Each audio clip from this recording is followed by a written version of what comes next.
quand j'étais jeune, il y a eu des anciens qui disaient toujours « Ne laisse pas le cheval gagner, ne laisse pas le cheval gagner ».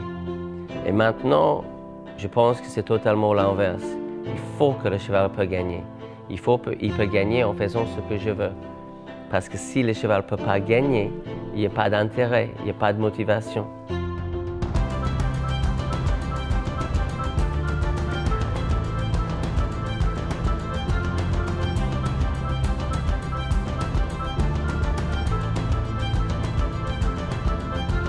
À partir du moment qu'on sait qu'un cheval est capable de sentir une mouche, on sait qu'on est capable d'obtenir des réponses avec très peu de pression. Les gens imaginent la légèreté comme un objectif esthétique. Je pense que c'est plutôt un objectif éthique.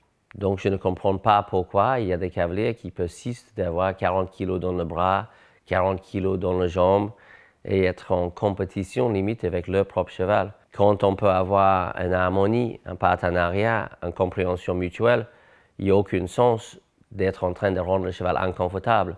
Le cheval peut répondre à nos demandes en étant tout à fait confortable. C'est agréable pour tout le monde gagne, donc win-win. Trop souvent, je vois des chevaux coincés dans des pressions qu'ils ne peuvent pas enlever, ou par des artifices, des entraînements par exemple, ou simplement coincés entre mains et jambes par le cavalier. Si je mets le cheval dans une situation de problème, n'importe lequel problème, et qu'il n'y a pas de solution, le cheval a deux possibilités, ou se défendre, ou s'éteindre. Et souvent, le cheval devient apathique, il s'éteint, il arrête de faire les efforts, simplement parce que quand il fait les efforts, ils ne sont pas récompensés, pas renforcés. Le cheval ne peut pas gagner, donc il arrête d'essayer. Ou il capitule, ou sinon, il propose une autre solution. Par exemple, il cabre. Et si le cheval cabre et la pression de jambes s'en va, la pression de main s'en va, le cheval va gagner.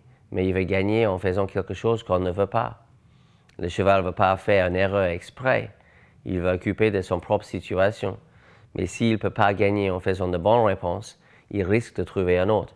Win-win, c'est gagnant-gagnant. Moi, j'obtiens mes objectifs, le cheval également obtient ses objectifs.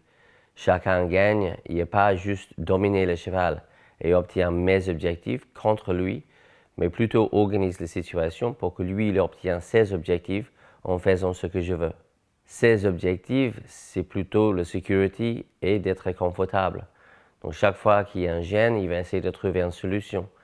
Par exemple, si je mets la pression de jambes, le cheval il sait qu'est-ce qu'il peut faire pour enlever cette pression. Si je mets la pression de main, le cheval il sait qu'est-ce qu'il peut faire pour enlever cette pression.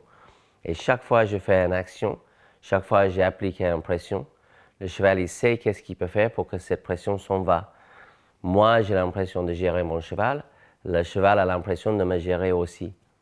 Il y a plusieurs situations où on voit bien que le cheval a trouvé la solution et que ça marche bien pour lui. Ce pouvait être même quelque chose comme un changement dans le vent. Je travaille, le cheval va dans le vent, il obtient son objectif, être confortable, enlever le travail et aussi obtient le renforcement positif. Souvent, le renforcement négatif bien utilisé va mettre le cheval dans une situation gagnante.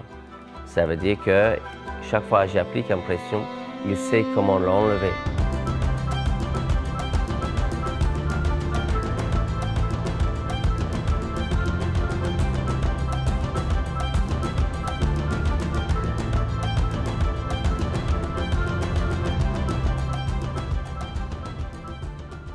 Souvent, avant d'appliquer une pression, je vais faire un signal. Par exemple, avant que j'arrête le cheval, je bloque le bassin, j'arrête le cheval. Et rapidement, je vois que le cheval commence à répondre à mes actions de bassin, répondre à l'assiette.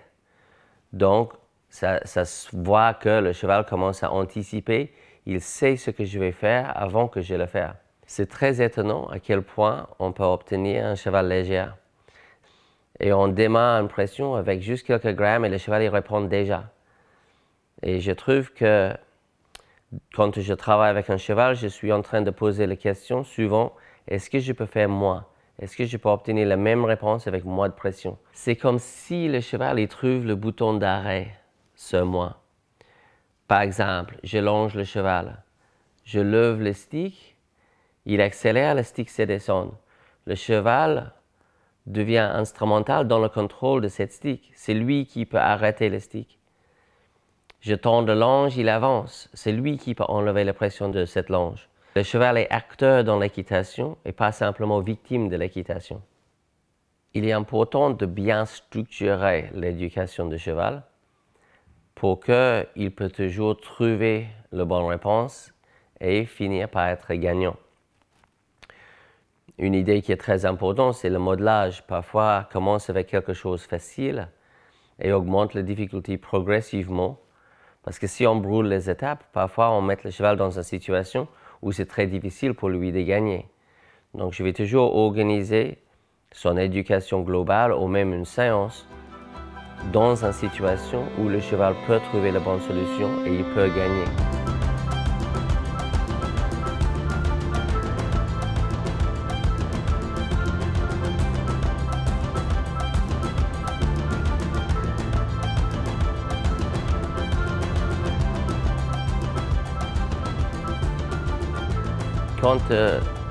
Quand j'applique une pression, le cheval peut gagner avec très peu. Au début, parfois, c'est juste un petit transfert de poids. J'applique une pression, il transfère le poids sur l'autre jambe, je laisse gagner.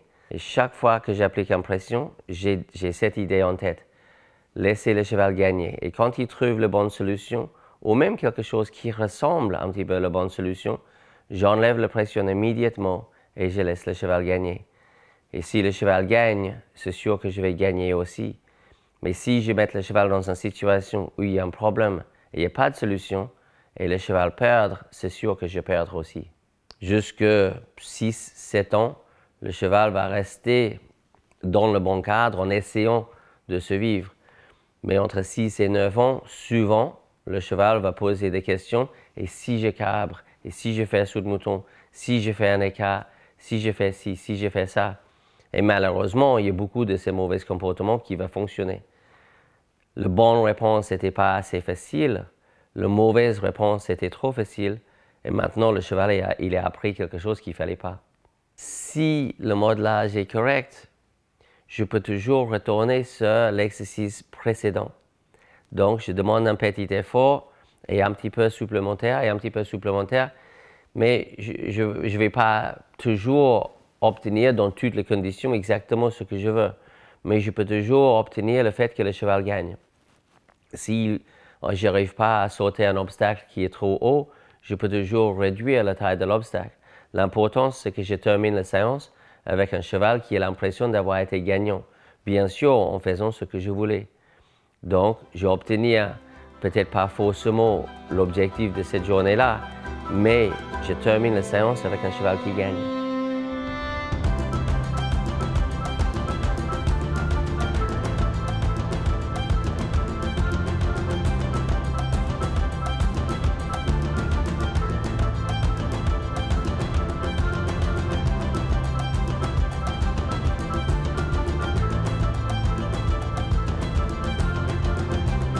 L'instant que le cheval répond correctement à n'importe quelle demande, la demande s'arrête et le cheval sait qu'il a trouvé la réponse.